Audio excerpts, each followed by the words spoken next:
الحلقه دي للناس اللي دخلت القصه من النص وتايهين شويه. تعال اجمع لك الحلقات اللي فاتت واقول لك ايه اللي حصل.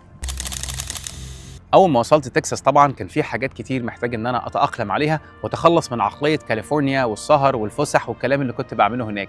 فابتديت ان انا اشتغل على طول، بس للاسف سقطت في تاني مره وفي تالت مره في الامتحان، وسبت بعدها شغل اولد نيفي واشتغلت في العياده مع الدكتور المصري الله يرحمه اللي كان موجود هناك.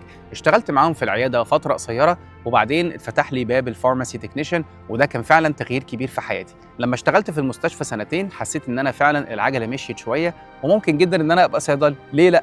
وجات اخر خبطه على دماغي حتى بعد ما اشتغلت فارماسي تكنيشن وابتديت ان انا كده اشم ريحه الصيدله والنجاح. اتخبطت على دماغي وجبت 74 في الامتحان، وبعدها قررت ان انا خلاص عرفت بالظبط هعمل ايه، وانا عارف ان انتم مستنيين اقول لكم انا عملت ايه في الحلقه الجايه، فانا مش هطول عليكم. انا غلطت عشان انت تستفيد، استناني.